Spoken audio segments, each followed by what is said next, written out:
If your hips, hamstrings, and shoulders still feel stuck no matter how much you stretch, then you're going to love this 10-minute yoga strap routine. Today, we're not going to do any complicated poses, but we are going to leverage our strap to release muscles you didn't even know were tight. Be sure to grab your strap, a towel, or anything you can pull tight like this, and let's get started with a chest stretch with our strap. So I'm gonna pull our strap, our towel tight. I'm gonna get it over my head, and I'm going to twist over to this right side. I'm gonna twist from my torso. I'm gonna direct my gaze to the right corner of my room.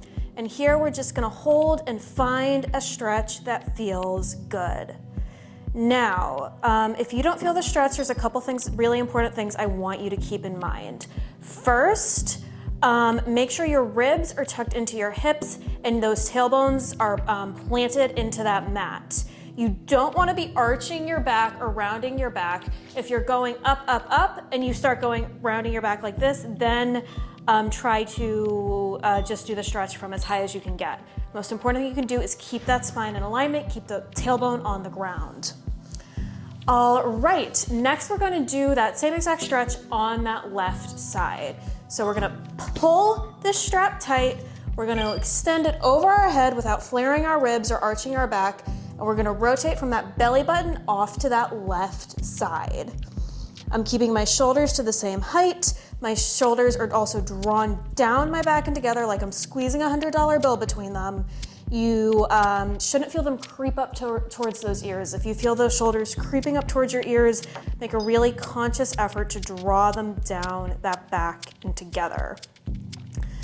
Once we're twisted off to the left, it's okay to find a few movements that feel good. If you want to go a little bit further, if you want to do some pulses, all good things to try, but make sure you're keeping those that tailbone tucked into your ribs tucked into your hips, and your ribs aren't flaring as well. All right, next we're gonna continue stretching that upper body, and we're gonna do a lat stretch on that right side. So pulling the strap tight, your strap, your towel, your belt, whatever, and now we're going to have our shoulders down our back and together, over our head. We're not flaring those ribs, and we're going to extend off to that side. So to stretch that right lat, I am tipping over to that left side, but I'm doing this in a way where my lower back is not arching and my ribs are not flaring outward like this. Trying to keep those ribs into those hips, that belly button into that spine, shoulders drawn our back and together. Now, since we're kind of leaning off to one side, one thing that's really important to check is that you're leaning in a way where that tailbone isn't coming off the mat. If that's the case, you're going too far, and you should only go as far as that range of motion allows. All right, same exact thing on that left side. So we're gonna pull our band taut, and we're gonna get it over that head, and we're gonna extend off to that left side. Shoulders are down our back and together, and I'm tipping towards that right side to stretch that left lat.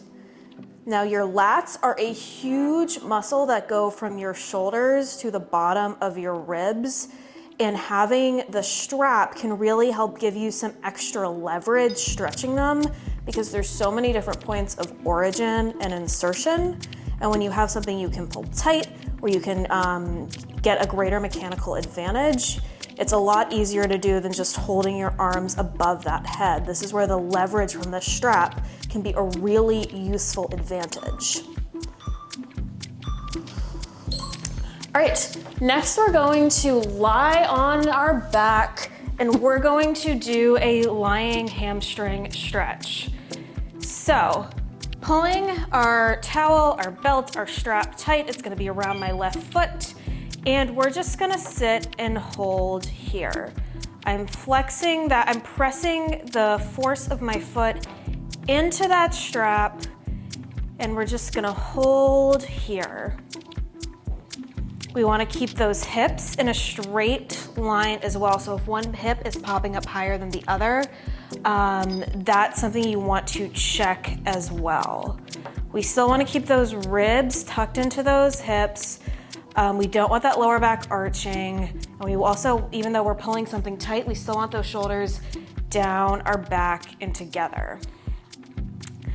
So some people you'll always feel this in the place where you're the tightest. So for some people that may be your calf, your hamstring, even places in your foot. All are correct answers, but just make sure you're pulling it tight and you're getting that extra leverage. All right, next we're going to do a calf stretch with the leg out to the side.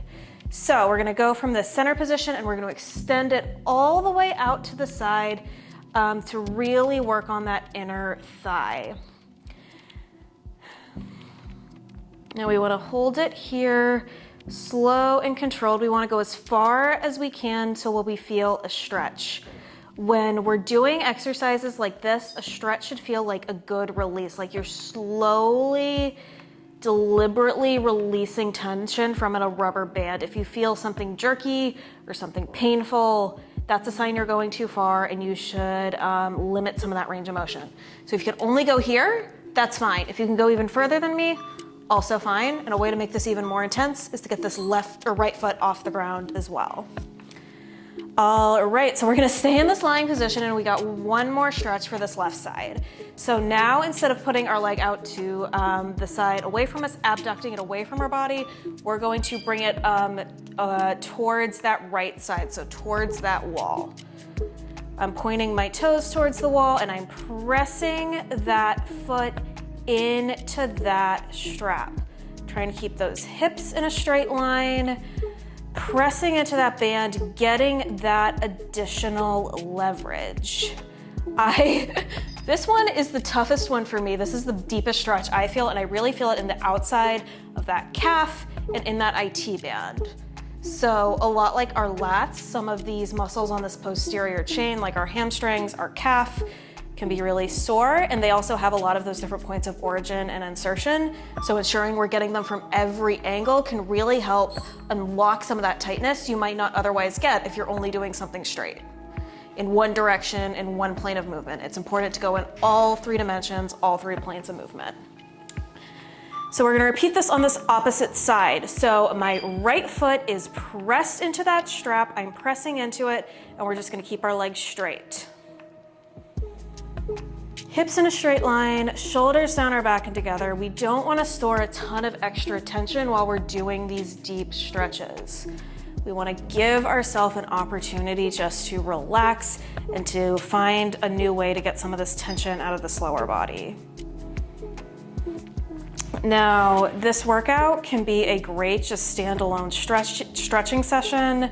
This can be great if you're a runner and if you have tight calves or hamstrings. If you sit at a desk and just want something to open up both the shoulders and those lower body, just getting into some of these muscles in a way that we don't get to every day through something like a hip flexor stretch or a seated calf stretch. Having this extra mechanical advantage is really important. So I'm gonna flip around so you can see this. And we're going to do that inner thigh stretch on that opposite side. So I'm slowly and deliberately moving that right leg off to the side, away from my midline. I'm flexing that foot into that band, or into that strap, and I'm going as far as I can to feel the stretch in that inner thigh. I'm still watching what my hips are doing. I don't want them completely out of alignment here as well. If this is something if you want to make more difficult, you can also take this left foot off the mat and grab your shin here as well, like a extended happy baby pose in yoga. You want to try to repeat what you did on the other side. It's very normal to have a side that's more flexible than the other, but if you can only get like halfway, try to do that on the other side as well. All right, we are on our final stretch of this routine, and we are going to do the calf stretch with the band with our toes pointed inward towards the midline. So I'm pointing my toes into the band and I'm moving my foot towards the wall or towards the midline of my body. I already feel that outside of my calf and that IT band screaming at me. So if you just were running, if you did a HIIT workout, If you just don't know how to get some of that tension out of those calves and that hamstring, these stretches where we keep our toes pointed in different directions can really be such a good way to get that extra leverage, get that advantage, mechanical advantage, and really target those calves and hamstrings in a way that we typically don't if we're just rushing through a routine and we don't have this strap, this belt, or this towel. One, yay! All right, everyone, great job. That was a 10-minute total body stretching routine that used a yoga strap. If you wanna go on after this one, I'd recommend checking out this video for some light active recovery and these videos for some more stretching. If you like this video and you wanna see more like it, please remember to like, comment, and subscribe. That's one of the most important things you can do with the algorithm, and it's one of the most important things you can do to help a small channel like this one grow. Thank you so much for your time. Thank you so much for working out with me, and I'll see you next time.